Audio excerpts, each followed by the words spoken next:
بسم اللہ الرحمن الرحیم۔ سامعین مکرم، آج ہم جس موضوع پر بات کر رہے ہیں، آج کا جو ہمارا ٹاپک ہے، آج کا جو ہمارا عنوان ہے وہ اس موضوع پر ہے: کیا اپنے فوت شدہ والدین کو یا بہن کو یا بھائی کو، رشتہ دار کو، عزیز و اقارب کو خواب میں دیکھنے کا طریقہ کیا ہے؟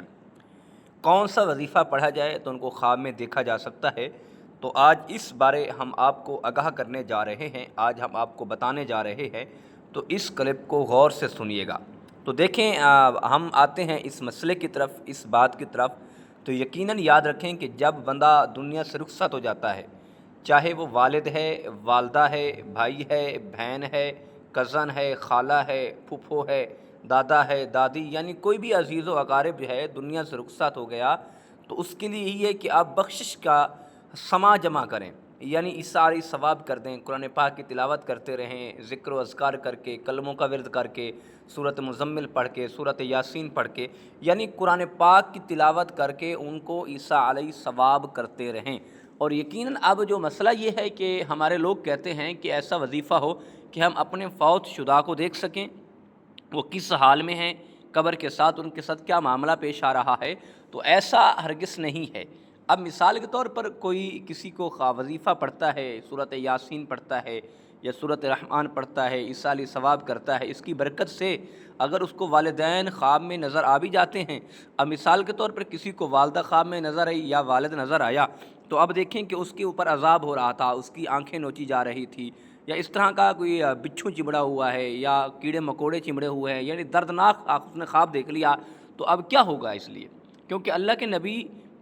فرماتے ہیں، آقا کریم علیہ الصلوۃ والسلام نے فرمایا کہ اگر مرنے والا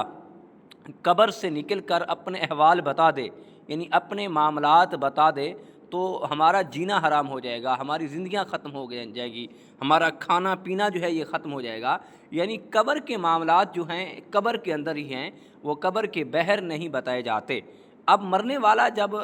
دوبارہ قبر سے باہر آ جائے تو اسے پوچھا جائے، تو بتاؤ کیا کرنا چاہتے ہو، تمہاری خواہش کیا ہے؟ تو اس کی خواہش یہ ہوگی کہ میں رب کو سجدہ کروں، رب کو راضی کروں۔